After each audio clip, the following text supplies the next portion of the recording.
For the last 2 months, I've been living here in the city of Chiang Mai up in northern Thailand. More specifically, in an area called Nimman, which is, quite honestly, a place you're either going to love or hate. Some people think of it as a remote workers' paradise, while others call it a bit of a tourist ghetto. So join me as we explore the pros, cons, and costs of life in Nimman. Welcome to Chiang Mai, Thailand's second largest city. Most tourists will know it as a place with an ancient walled city, hundreds of eclectic temples, and its close proximity to both unique wildlife and stunning nature. But when it comes to long-term living, many foreigners are drawn to this small district away from the city walls. And that place is Nimman. It gets its name from the Nimmana Road, the busy main street that runs right through its centre. And thanks to its proximity to the Chiang Mai University campus, over the years it's become one of the most modern and vibrant areas in northern Thailand. But these days it's probably best known as a digital nomad hotspot, attracting remote workers and expats from all around the globe, leading it to become a place where Thailand very much collides with the Western world. So this is where the love-hate divide comes in. Some people will argue that the main problem with this area is that it doesn't really feel like Thailand. Nimman has a very Western vibe, so it all comes down to what you're looking for in a place to live. When I first visited here about 4 years ago, I wasn't really a fan, but since we've been staying here for the last 2 months, I've definitely changed my mind. So I think we should go and have a proper look at what Nimman has to offer. The main road itself is known locally as Coffee Street, and it's easy to see why. There's lots of recognisable Western comforts and chains here, as well as Nimman's two main shopping malls. At the north end of the road, you'll find the biggest in the shape of the Maya Mall. Here you'll find a decent selection of shops and restaurants, as well as two really affordable food courts and a very nice cinema. You know, the ones with the reclining seats. But the highlight is the rooftop viewing deck, complete with its own restaurants and bars, offering views over the Nimman streets and out towards the epic Suthep mountain on the horizon. Back on the main road is a very different shopping experience called One Nimman. It feels less like a mall and more like a little European village filled with more upmarket shops and restaurants. But the only reason I mention this place is because of the less permanent features. You'll find a brilliant vintage market here on Mondays and Tuesdays selling old t-shirts and antiques. There's the white market decorated with fairy lights on weekends, which is mostly full of stalls from local artists. So despite its surreal appearance, it's well worth keeping an eye on what's going on here. But for me, the best of Nimman is not in the big westernized shopping malls, but in the smaller sois sprawling off that main road. This is where you'll see the many remnants of Nimman's past. This was once a purely residential area, home to lecturers and teachers from the university, but now many of those characterful buildings have been transformed into cool cafes, craft beer bars, restaurants of all kinds, as well as boutique hotels and guest houses. And of course, down these side streets, you'll see many co-working spaces, complete with meeting rooms, high-speed internet, and sometimes even slides to help you get around. So what Nimman offers in abundance is convenience. Convenience and comfort, especially for people who work online, which is exactly why we decided to spend some more time here. And another great thing about this area is that you don't really need to have your own mode of transport because Nimman is just so walkable. But of course, that convenience doesn't just come in the shape of those westernized cafes and malls. You can also find some really great local spots in this area, which is something that I definitely overlooked on my first visit. To be totally honest, I found Nimman's convenience to be both a blessing and a curse during my stay here. You can find all sorts of cuisines here at all sorts of different prices, which is obviously great. But those costly temptations are constantly all around. This is without a doubt the most expensive area in Chiang Mai, but I still think that breaking the bank with food, drinks and accommodation is essentially a choice.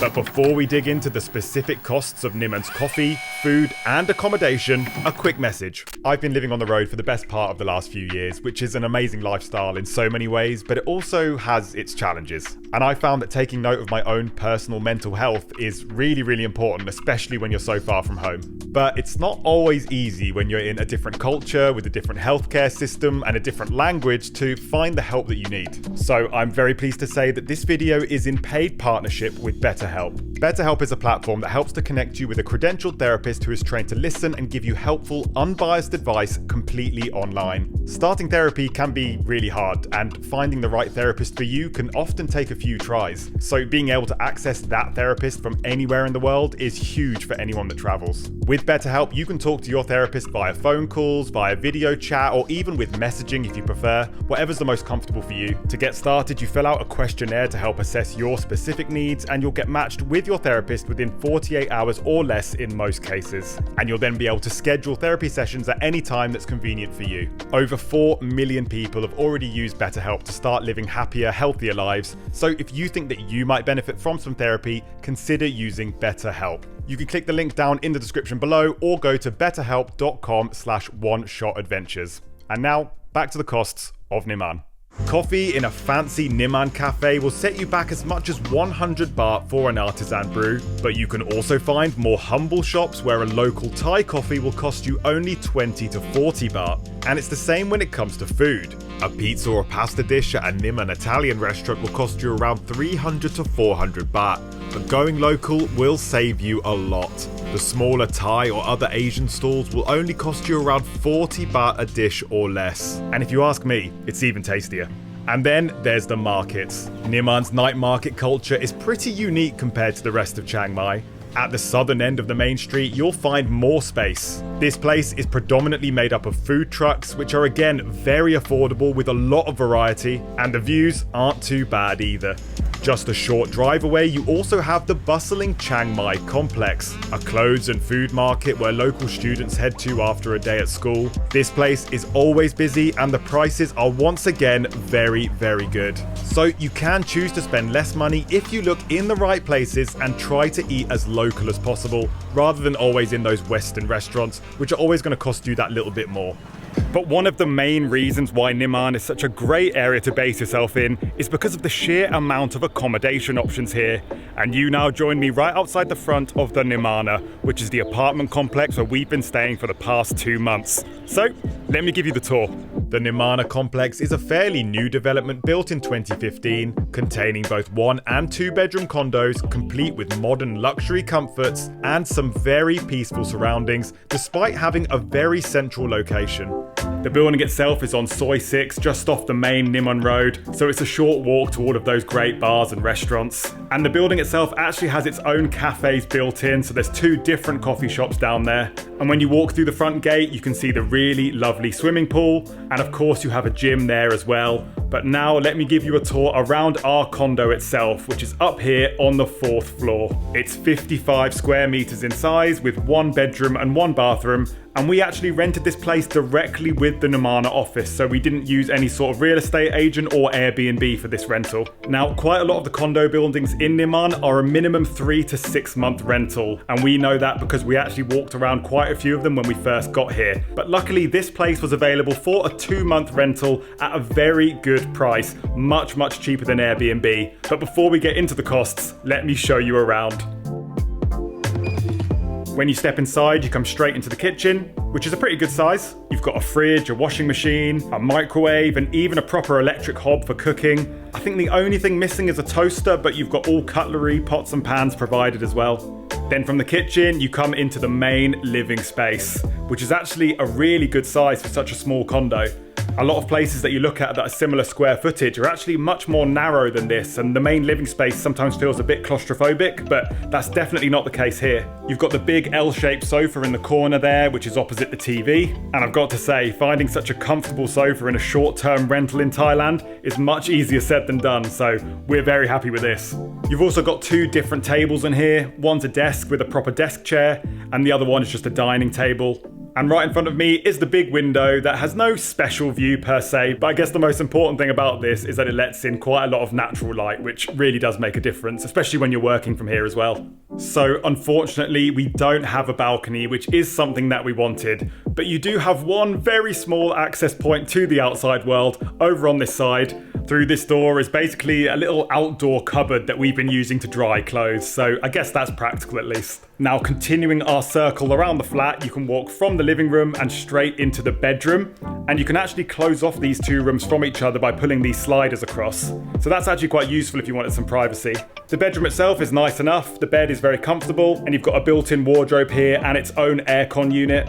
Then the bedroom leads straight into the bathroom, which has a nice sized shower and basically everything else you'd expect from a small condo bathroom. And finally, the last door leads back into the kitchen, which completes our circle around the condo. So overall, on the downside, we don't have any outdoor space here and no balcony. And if you're a bit sensitive to noise, then this whole complex is right underneath the flight path for the Chiang Mai airport, so you need to bear that in mind. And also, probably the most annoying thing is that for most of our time here, the swimming pool has been completely closed. There's been a fault with the pipes, which means they've had to close it down for several weeks, so yeah, that is a little bit annoying. But on the upside, I think this apartment is really, really nice, and we got it for a really good price. We rented this place directly with the Nimmana office for 15,000 baht per month, and we did have to pay 1 month's rent ahead of time as a sort of deposit. Now, that price doesn't include our Wi-Fi, water, or electricity, so before we break down those costs, I think we need a bit of a change of scenery. Just a 10-minute bike ride from the streets of Nimman is one of my favourite spots in the whole of Chiang Mai. A popular meeting place with some of the best views around, and the perfect place to unwind as the sun starts to set, something we made a habit of doing at least a few nights each week. So you now join me from the edge of the Angao Reservoir, which is a beautiful spot here inside Chiang Mai University. This is where loads of people come in the evenings to do some jogging or just walk around and enjoy the views of Doi Su Thep. It is so nice around here. And it also provides the perfect backdrop to talk about those final numbers from our stay at the Nimmana. So I'm going to let voiceover Ryan take over to make sure I get them exactly right. So Ryan, take it away. Thanks, Ryan. I've now run the final sums for our monthly costs, and this is what they are. First of all, for high-speed internet from the 3BB network, we paid 632 baht per month, and it was pretty good for our entire stay. Our electricity bill was on average 1,550 baht per month, which included a lot of sitting around in the apartment working on laptops with the aircon on.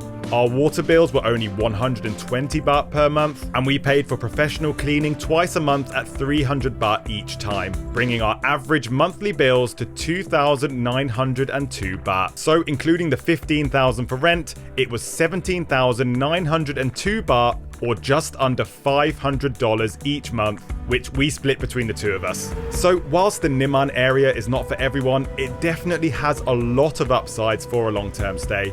Even though I probably wouldn't stay here again, I can still see all of the amazing benefits that this place has to offer. Next time, we take a road trip into the mountains outside of Chiang Mai to find a very British hotel.